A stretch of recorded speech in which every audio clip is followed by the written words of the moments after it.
Break के बाद आपका खैर मकदम है। बॉलीवुड और कश्मीर का बरसों पुराना रिश्ता है। इस वजह से कश्मीरी नौजवान हिंदी फिल्मों के मद्दाह होने के साथ साथ बॉलीवुड फिल्मों में काम करने का कोई भी मौका हाथ से नहीं जाने देते हैं। एक आने वाली फिल्म के लिए अनंतनाग में ऑडिशन में नौजवानों ने खासी दिलचस्पी दिखाई। पेश मुदस्सिर कादरी की रिपोर्ट।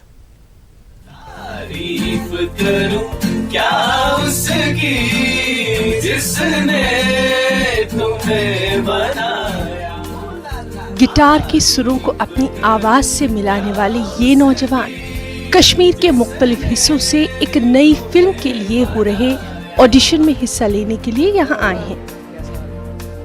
ये नौजवान फनकार बॉलीवुड पे अपनी किस्मत आजमाना चाहते हैं। कश्मीर ने अब तक बॉलीवुड की कई फिल्मों की जीनत बढ़ाई है।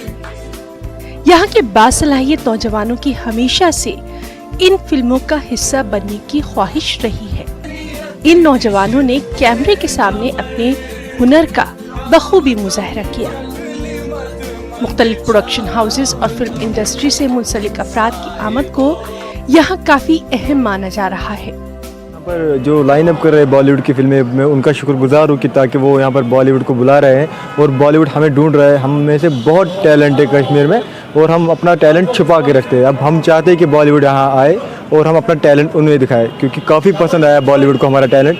मैं इनका बहुत थैंक यू करता हूँ जो भी प्रोडक्शन हाउस है, क्योंकि यहाँ आए हमारा टैलेंट देखा। वरना कोई यहाँ इतना सारा टैलेंट है लेकिन कोई नहीं देखने आता, क्योंकि एक्सपोजर ही नहीं है।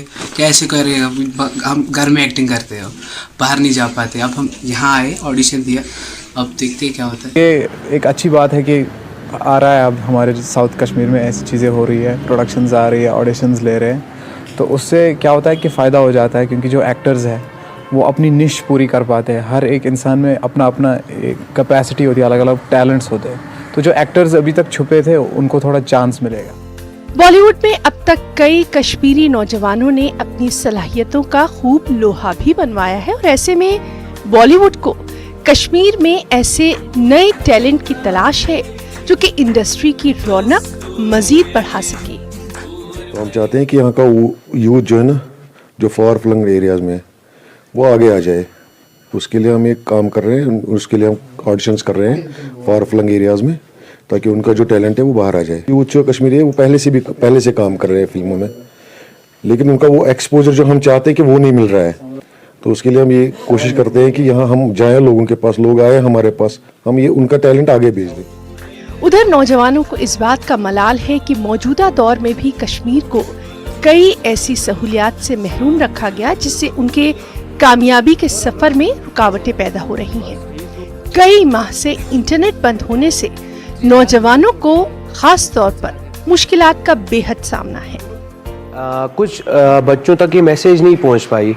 थ्रू द केस ऑफ हमारे पास यहाँ पे कम्युनिकेशन नहीं है, तो उस वजह से हम कुछ नहीं कर पाते हैं। अगर हमारे पास नेट होता तो हम किसी से भी कांटेक्ट करके बच्चों को बुलाते।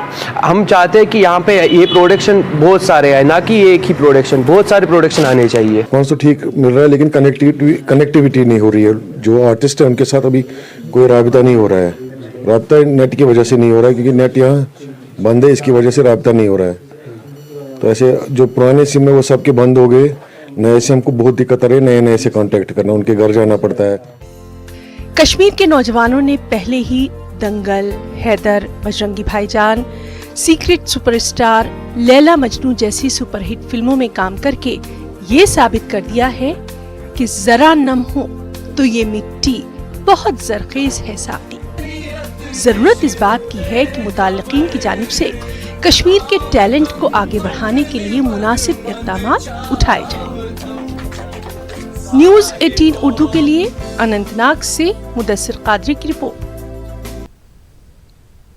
साहित्य अकेडमी ने मुख्तलिफ ज़बानों में साल 2019 के अवार्ड्स का ऐलान किया है। उर्दू ज़बान के लिए शाफ़े क़िदवई को सवाने सर सईद के लिए साहित्य अकेडमी अवार्ड के लिए चुना गया। कश्मीरी ज़बान के लिए अब्दुल अहद हांजनी को इस अवार्ड के लिए मुंतखब किया गया है। हांजनी को उनकी किताब आखियाद क़यामत के लिए ये अवार्ड हासिल होगा। डोगरी ज़बान में अवार्ड के लिए ओम शर्मा जंद्रियारी के नाम का ऐलान किया गया है। जम्मू श्रीनगर कौमी शाहराह चंद रोज बंद रहने के बाद आज श्रीनगर से जम्मू की तरफ गाड़ियों को चलने की इजाजत दी गई। ताहम कई मुसाफिर और मालबरदार गाड़ियां जम्मू में गुज़िश्ता चंद रोज से दरमांदा है।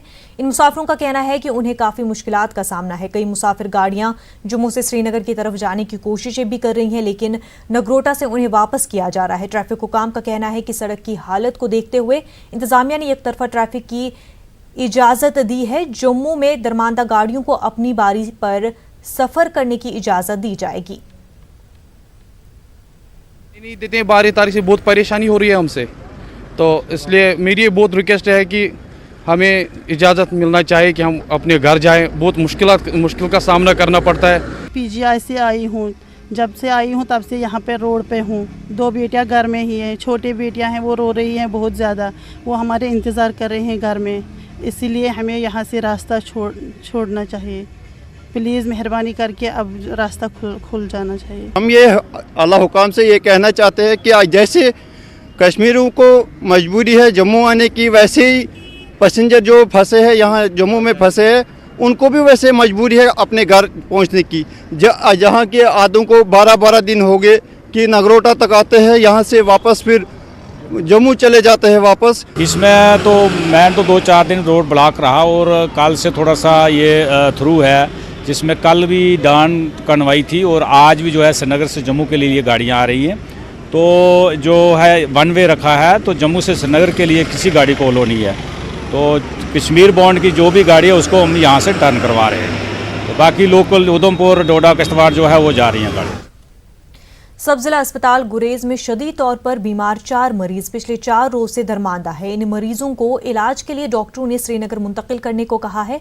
बांडीपुरा गुरेज सड़क बंद होने की वजह से ये मरीज अस्पताल में पड़े हैं। गुरेज की बीडीसी चेयरमैन फहमीदा बेगम और सरपंच अब्दुल रहीम मीर का कहना था कि अगरचे इन मरीजों के साथ साथ दीगर दरमांदा मुसाफिर आए रोज हेलीपैड पर आते हैं, ताहम कई घंटे हेलीपैड पर गुजरने के बाद लोग वापस अपने घरों को चले जाते हैं। इन पंचायती मेंबरान ने फौरी तौर पर गुरेज के लिए फजाई सर्विसेज बहाल करने का मुतालबा किया है। करगिल में कांग्रेस पार्टी ने प्रेस कॉन्फ्रेंस करते हुए जिले के मुख्तलिफ मसाइल पर इंतजामिया को तनकीद का निशाना बनाया। कांग्रेस लीडरों ने कहा कि एलजी ने करगिल से कई अपने वादों को पूरा नहीं किया है। उन्होंने कहा कि एलजी ने दिसंबर तक जोजिला रोड खोलने का यकीन दिलाया था, लेकिन अभी तक रोड नहीं खोली गई है। कांग्रेस लीडरों ने इंटरनेट की बहाली की मांग की। उन्होंने शहरियत कानून मामले पर जामिया मिलिया इस्लामिया के तलबा पर पुलिस लाठीचार्ज की मजम्मत की, जिसके अंदर में जोजिला बंद होने वाला इशू निकल के आया है। मार्केट के अंदर में जो शॉर्टेजेस हैं उसके ऊपर निकल के आया है। इसके अलावा AN32 सर्विस को जल्दी से ऑपरेशन की बात हुई है और अभी जो इंटरनेट सर्विसेज जो डाउन है उसके ऊपर भी बात हुई है। उसके अलावा कैब और NRC पे बात हुई और साथ में रिसेंटली टाइम्स ऑफ इंडिया में एक इंटरव्यू आया है हमारे जितेंद्र जी का, डॉक्टर जितेंद्र का, MOS में जो है वहाँ पे ये बात कहा गया है कि जब लद्दाख के लैंड और जॉब प्रोटेक्शन की बात हुई है उसके ऊपर जब क्वेश्चन किया गया है तो उन्होंने कहा है कि कोई भी स्पेशल स्टेटस UT JK या UT लद्दाख को नहीं दी जाएगी। 3-4 महीने से यहाँ पर नेट सर्विस जब है, जहाँ पर हम एक डिजिटल इंडिया की बात करते हैं, यहाँ पर एसेंशियल कम्युनिटीज़ की कमी है। तो बड़े बड़े वादे और ये किया जब यहाँ पर रीऑर्गेनाइजेशंस के बाद कि हम जोजिला को खुला रखेंगे, हम ये करेंगे वो करेंगे, लेकिन ग्राउंड लेवल पे अगर आज हम देखेंगे तो पैसेंजर्स उधर भी फंसे हुए, इधर भी ना कोई जहाज़ का सर्विस है ना कुछ है, तो लोग बहुत परेशान हैं यहाँ ही नहीं पूरे ऑल ओवर इंडिया में। तो इस चीज़ को बहुत ही अफसोसनाक तरीके से लोगों को इस चीज़ को समझने की जरूरत। बिजली महकमे की मुजवजा निजकारी के खिलाफ महकमे PDD के मुलाजमीन ने अनंतनाग के सर्कल ऑफिस में एहतजाजी मुजाहिरे किए। एहतजाजी मुलाजमीन ने नारेबाजी करते हुए मुतालबा किया कि सरकार महकमे की निजकारी अमल में न लाए। उन्होंने मांग की कि कैजुअल और नीड बेस्ड मुलाजमीन की मुस्तकिली के अहकामात सादिर किए जाएं। जद्दोजहद को जारी रखेंगे तब तक जब तक हमारे मुलाजमत को, हमारे एम्प्लॉयमेंट को सिक्योर नहीं किया जाएगा। और उसके साथ साथ जो डिपार्टमेंट में पिछले 15 सालों से मुलाजमीन आर्जी बुनियादों पे काम कर रहे हैं उनको बाज़ाब्ता तौर मुस्तकिल किया जाएगा। बदकिस्मती ये है, हम गवर्नमेंट इंतजामिया को फेलियर समझते हैं। एक तरफ गवर्नमेंट ने डिपार्टमेंट को अनबंडल किया है, डिपार्टमेंट को कॉरपोरेशन में तब्दील किया है। दूसरी तरफ उनकी नाकस पॉलिसी ये है कि अभी तक 14,000 मुलाजमीन जो आर्जी बुनियादों पर पिछले 20 सालों से काम रहे, उनकी अभी तक रेगुलराइजेशन नहीं हुई है। इस